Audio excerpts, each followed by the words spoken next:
en lo profundo del mar,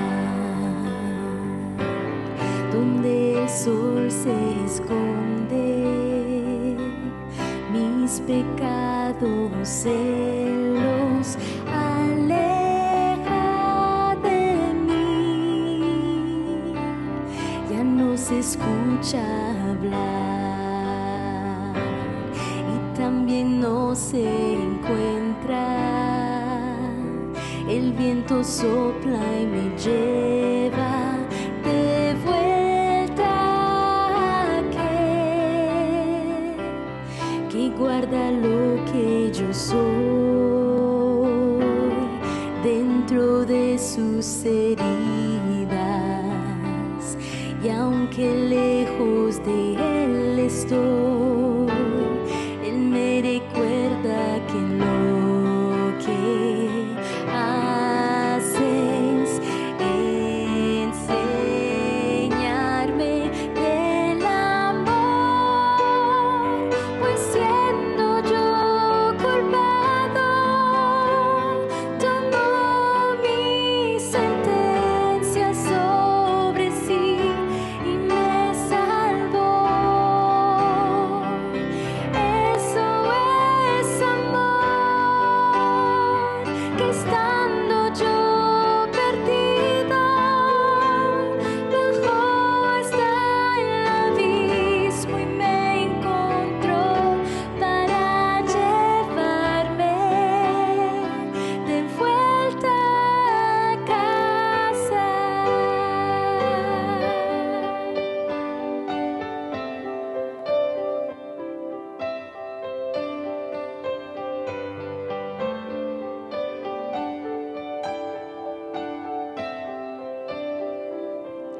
En lo profundo del mar,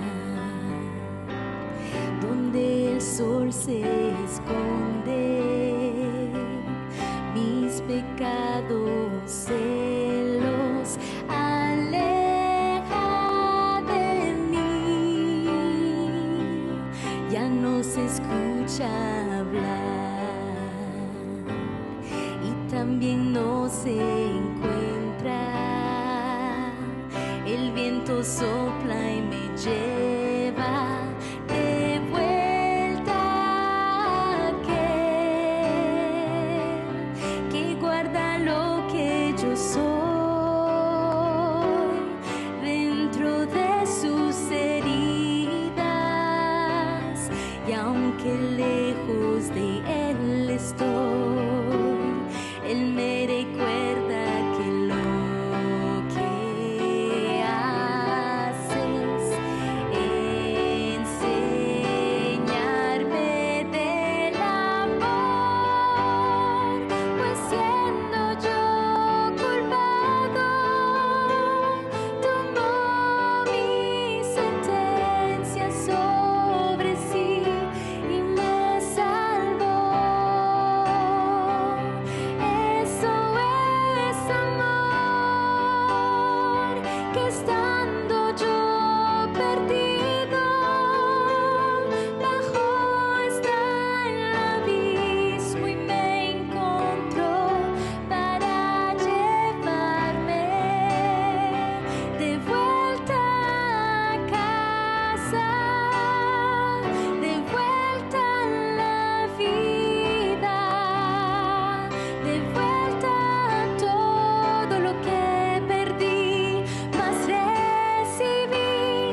ce que je n'ai pas saisi.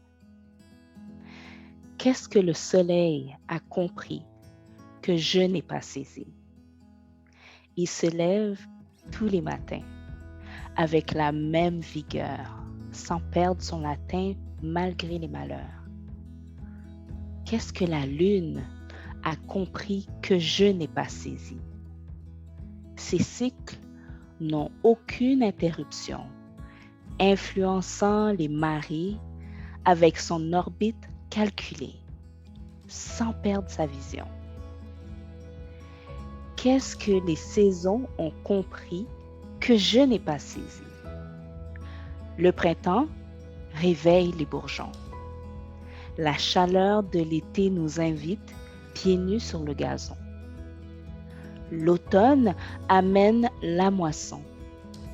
L'hiver nous émerveille avec ses flocons, malgré qu'est-ce qui se passe à travers les nations.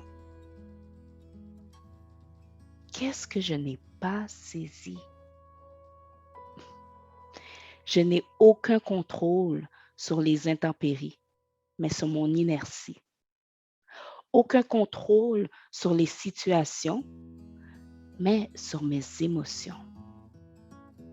Je me dois de me reposer sur celui qui a tout créé, qui ne me définit pas par mon passé, mais m'offre sa grâce comme un présent. Mon futur ne sera jamais inquiétant. Salutations à tous ceux et celles qui sont connectés avec nous aujourd'hui au Salon du Livre chrétien évangélique. C'est un honneur pour moi d'être là avec vous aujourd'hui. Je me présente premièrement, ceux qui ne me connaissent pas. Mon nom c'est Ben, je suis pasteur exécutif à l'église MC Canada de Montréal. Et c'est un honneur pour moi d'être là avec vous aujourd'hui. Je suis marié avec ma merveilleuse femme qui s'appelle Maria. Ça va faire 2 ans, je crois, ouais, c'est ça. 2 ans qu'on est mariés ensemble. Et là, tout récemment, nous sommes devenus parents d'un petit garçon qui s'appelle Léo, qui a maintenant 3 mois, bientôt 4. Et c'est toute une aventure d'être parent. Je suis certain que peut-être certains d'entre vous, vous avez vécu cette aventure d'être parent. Et j'ai l'impression que, à travers cette aventure-là, que Dieu m'apprend davantage sur moi-même à chaque jour, même surtout quand les nuits sont plus courtes. En tout cas, ça c'est une parenthèse sur moi. Je voulais simplement dire, c'est un honneur pour moi d'être ici. Je voudrais seulement honorer Mireille Mirambeau, qui m'a donné le privilège, m'a donné l'invitation de partager avec vous le message aujourd'hui. Et aussi honorer toute l'équipe du Salon du Livre chrétien évangélique. C'est vraiment, je suis honoré de l'opportunité de pouvoir partager aujourd'hui. Et je prie que Dieu puisse continuer à vous utiliser avec ce ministère pour continuer de répandre l'Évangile. Et c'est ça. Je suis réellement béni d'être ici. Et pour cela, aujourd'hui, on m'a demandé de partager sur le thème de connexion. Le thème de connexion, qui est un thème, je pense, qui est pertinent pour aujourd'hui, pour notre monde qu'on est en train de vivre, surtout le fait qu'avec cette pandémie qui dure et qui dure, on est de plus en plus connectés à travers le web et on a des connexions, que ce soit à travers les réseaux sociaux, que c'est des connexions aussi avec les personnes qu'on a autour de nous.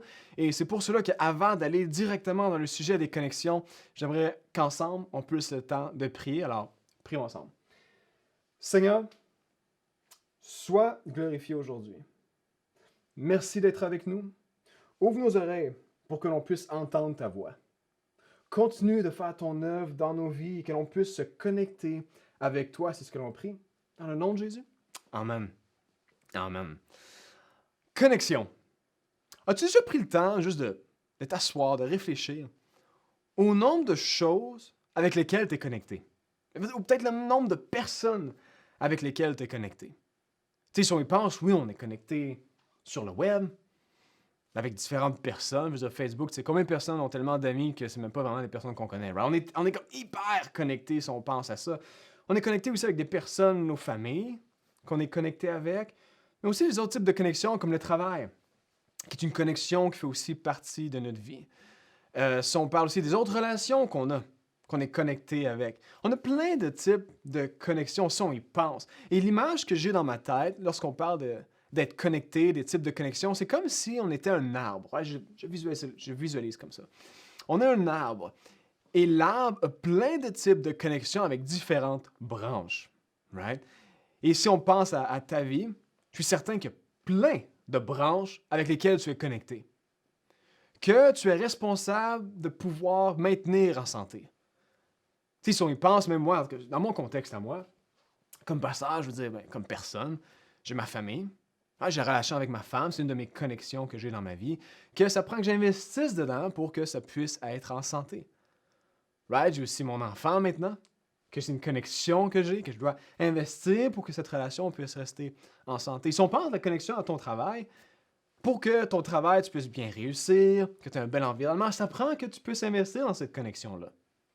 Alors, je pense que tu es d'accord avec moi que, oui, on a plein de connexions, et pour que ces connexions puissent rester vivantes, ça prend qu'il y ait un investissement de notre part.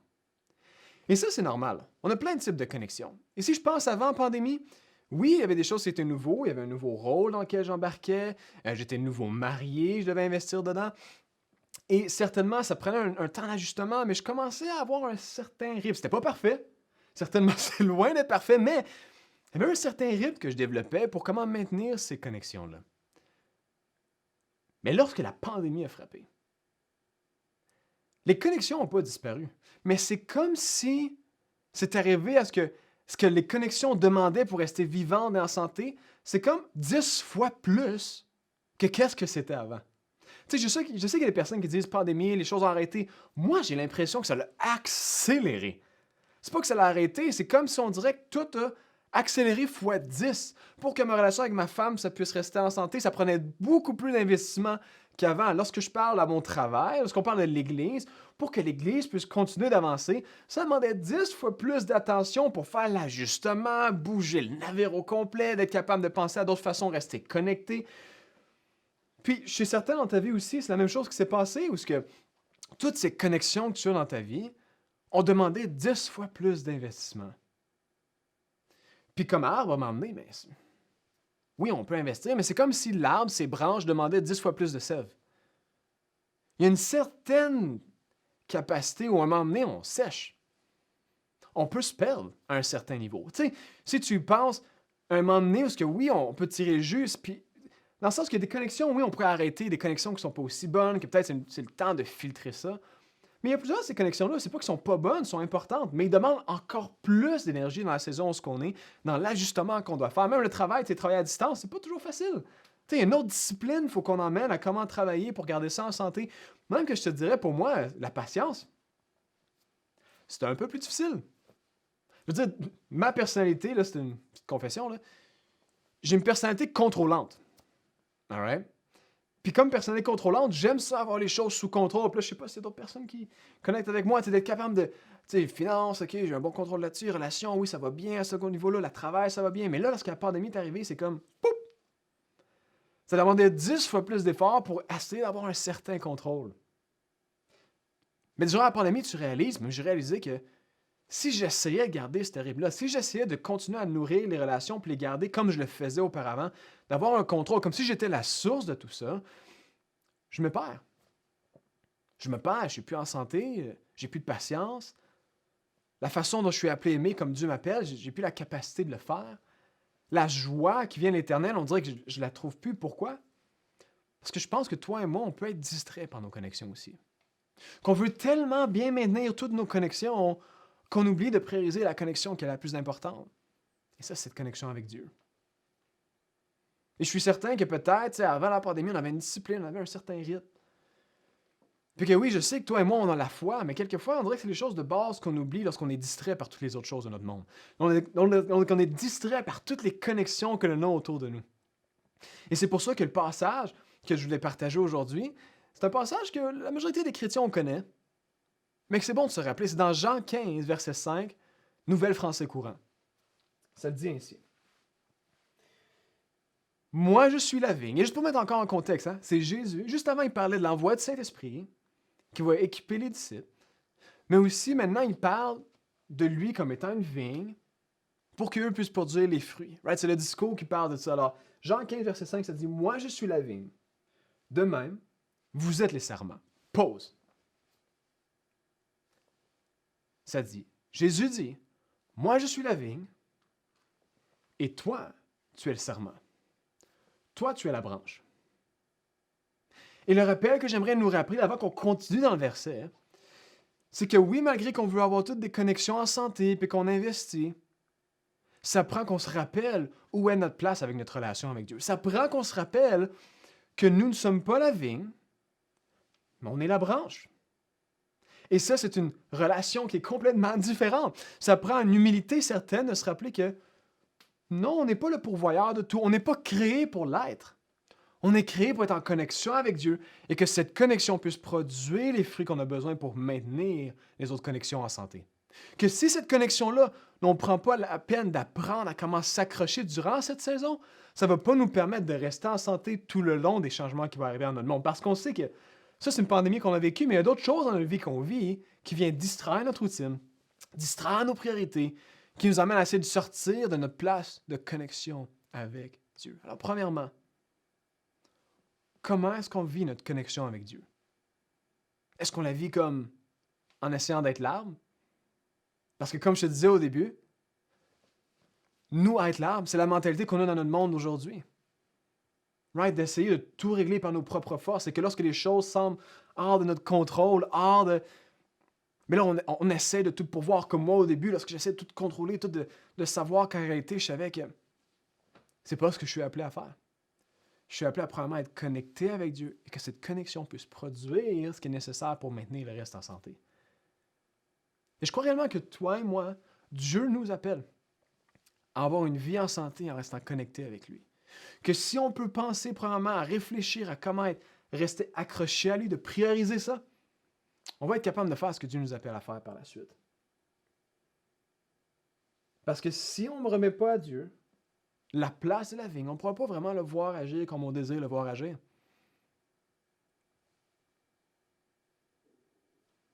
Dieu ne nous a jamais appelé à être la vigne, mais réellement à être la branche. Alors ça, c'est premièrement. Et par la suite, lorsqu'on continue avec le verset dans Jean 15, verset 5, ça dit « La personne qui demeure unie à moi et à qui je suis uni porte beaucoup de fruits, parce que sans moi, vous ne pouvez rien faire. » Et là, ça me fait rire parce que quand j'ai entendu « sans moi, vous ne pouvez rien faire », je ne sais pas pour toi, mais je me suis dit « c'est pas vrai ça ». Puis là, avant qu'il y ait un commentaire, je peux... Attendez, laissez-moi m'expliquer là. Tu sais, je peux gagner un salaire sans Jésus. Je peux aller travailler sans Jésus. Je peux avoir une famille sans demeurer en lui. On peut écrire un livre sans Jésus.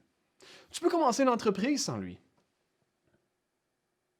Même qu'on peut être un pasteur sans demeurer en Christ. Tu peux faire toutes ces choses. Qu'est-ce qui veut dire lorsqu'on ne peut rien faire sans lui? Parce qu'on veut ou non, des choses qu'on fait dans la vie de tous les jours, qu'on ne s'en rend pas compte, on les fait sans lui. Mais qu'est-ce qui veut dire qu'on ne peut rien faire sans lui? Et pour reprendre le contexte du passage, si j'y pense, Christ est la vigne. Nous sommes les branches. Et si je pourrais me permettre, je dirais que la sève, c'est le Saint-Esprit. Et que lorsque l'on est connecté avec lui, lorsqu'on prend le temps de rester connecté avec lui, de demeurer dans sa présence, demeurer en lui, c'est là que le Saint-Esprit a la place de faire son œuvre à l'intérieur de nous. C'est là que la sève lui-même fait son œuvre pour qu'on puisse porter les fruits. Parce que vous vous souvenez, le contexte parle de quoi? Porter le fruit. Porter le fruit pour que nous puissions bien le représenter. Alors, en d'autres mots, on peut faire toutes ces choses, mais si on veut les faire avec les fruits de l'Esprit, si on veut commencer une entreprise avec les fruits de l'Esprit, si on veut avoir une famille avec les fruits de l'Esprit, si on veut être capable d'aimer comme Dieu nous appelle d'aimer, notre collègue de travail qui nous a énervés, ça prend de demeurer en lui. Je pense qu'on ne peut pas pardonner notre ami d'enfance qui nous a trahis sans rester connecté avec lui. Je crois qu'on ne peut pas continuer d'être patient en classe comme il nous appelle à l'être si on n'est pas connecté avec lui. On ne peut pas rester fidèle à Dieu sans rester connecté avec lui. On ne peut pas marcher dans la sainteté sans rester connecté avec lui. Enfin, on ne peut pas rien faire si tout ce qu'on veut faire, c'est suivre l'appel qu'il a mis sur notre vie, d'être à sa ressemblance. On ne peut pas produire les fruits sans rester connecté avec lui. Ce qu'on peut faire, par exemple, on peut décorer un arbre de Noël en mettant des fruits là-dessus. On peut faire semblant. On peut jouer un rôle. Mais comme tu le sais, un rôle fait partie d'un acte. Et tout acte a une fin. Et moi, ce que j'aimerais nous rappeler, c'est de ne pas attendre que l'acte finisse avant de réaliser que notre connexion avec Dieu n'est pas solide. Que moi et toi, en tant que chrétiens, pour qu'on puisse faire notre impact dans notre monde, ça prend qu'on réalise et qu'on s'assoie et qu'on ne reste pas dans le rythme accéléré de la vie, se dire, attends une seconde, les choses que j'ai prises pour acquises, comme ma relation avec Dieu, est-ce que je dois remettre contexte, prioriser, repenser? Est-ce qu'en ce moment, j'essaie de fournir par mes propres forces? Est-ce que j'essaie de faire? Est-ce que j'essaie de bien paraître? Qu'en réalité, Dieu ne veut pas qu'on essaie juste de bien paraître, il veut qu'on puisse être en lui. Et c'est ainsi que notre monde va pouvoir vivre du témoignage de notre vie que Dieu est vivant, parce qu'on a décidé de remettre ça en contexte. Et je crois sincèrement qu'on ne peut pas faire ce qu'il nous appelle à faire, vivre avec les fruits de l'esprit sans lui. Impossible. Parce que l'appel est le même, right? Pandémie, pas pandémie. D'abonder dans les fruits de l'esprit, ça ne change pas. Le contexte n'est pas maître de notre vie. Amen. Le contexte n'est pas maître de notre vie. Christ l'est. Et si on veut voir ces fruits de l'esprit-là, si on veut le voir agir dans notre vie, il faut qu'on ait ces croyances profondes que sans lui, on ne peut rien faire. Parce qu'on ne veut rien faire sans lui. Sans lui, on ne peut rien faire parce que toi et moi, on ne veut rien faire sans lui. Et tant qu'on n'a pas ce désir de ne rien faire sans lui, on n'aura pas cette croyance qu'on ne peut pas rien faire sans lui. Parce que je crois que si on reste connecté avec lui, c'est là que tout le reste va bénéficier du fruit qui sort de ta vie, ces fruits de l'esprit. Tu sais, toutes ces choses qu'on essaie de bien gérer par nos propres forces, qu'on essaie de prendre le contrôle de, puis qu'on réalise que quand c'est nous-mêmes, ça ne fonctionne pas trop bien. Si je te mettrais au défi, si je te disais que si, premièrement, on se refocalisait à vraiment investir dans notre relation avec Dieu, que tout le reste va bénéficier du fruit de l'esprit à travers ta vie. Les choses qu'on se demande, qu'on prie pour, quelquefois, c'est juste de reprioriser notre relation avec Dieu. Et là, c'est là qu'on va bénéficier de ce que l'Esprit peut faire à travers nous. Mon encouragement aujourd'hui, c'est simple. Qu'on ne soit pas distrait par tous les différents types de connexions qu'on essaie de maintenir en santé, qu'on oublie notre connexion avec lui. Qu'on oublie notre relation avec lui. Tu sais, Jean 15, 8 le dit ainsi, right? Nouvelle français courant. Voici comment la gloire de mon Père se manifeste. Écoute bien.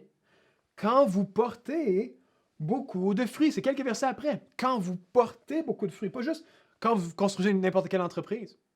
Pas juste quand on écrit n'importe quel livre. Pas juste qu'on a n'importe quel titre de... Non, ça dit quand vous portez les fruits. C'est là que la gloire de Dieu se manifeste. Dans ton entreprise, dans ton travail, à l'école, en classe, dans ta famille, dans tes relations. C'est là que... Fait qu'on n'oublie pas qu'on ne se laisse pas avoir par le fait des grands projets ou des choses qu'on veut atteindre, qu'on veut accomplir, quand Dieu nous appelle à être. Dieu nous appelle à être. Et lorsqu'on est, c'est là que toutes ces choses puissent bénéficier d'une connexion avec lui. Et je crois que la seule façon qu'on va être capable de s'assurer de prioriser notre connexion avec Jésus, c'est si on décide d'accepter ce que Jésus mentionne, que sans lui, on ne peut rien faire. Sans lui, on ne peut rien faire. C'est pour ça que je crois qu'on a le choix de, demeurer dans sa présence. À tous les jours, c'est un choix qu'on a. De s'immerger dans la parole, de s'entourer de personnes qui désirent demeurer aussi dans sa présence, et de continuer de grandir dans notre connexion avec lui.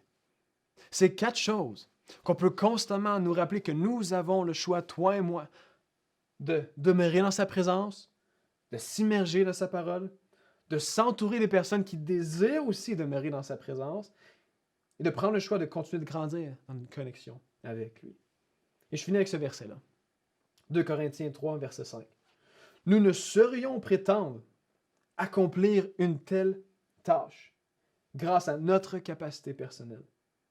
Ce que nous sommes capables de faire vient de Dieu. Est-ce qu'on peut dire la même chose aujourd'hui? Est-ce qu'on vit nos vies avec cette déclaration?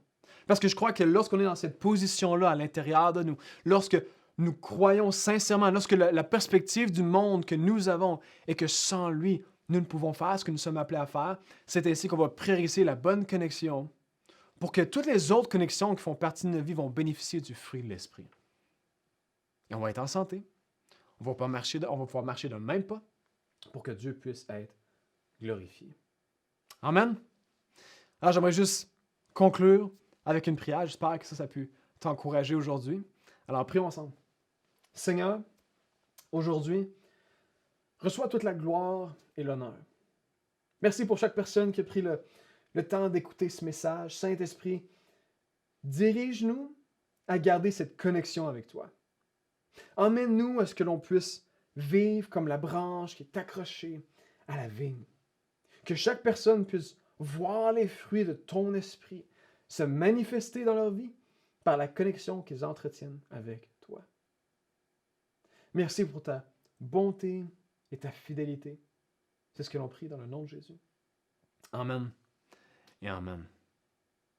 Alright, alors j'espère que ça a pu t'encourager aujourd'hui. Ça a été un honneur pour moi de pouvoir partager pendant ce salon du livre chrétien évangélique. Puis aujourd'hui, tu peux au moins retenir que dans toutes les distractions qu'on a, notre connexion avec Dieu est celle qui nous permet de voir la réponse à nos prières. Alors, que Dieu te bénisse. J'espère te voir une prochaine fois. Et alors, pour ça, je veux te dire, à la prochaine. God bless.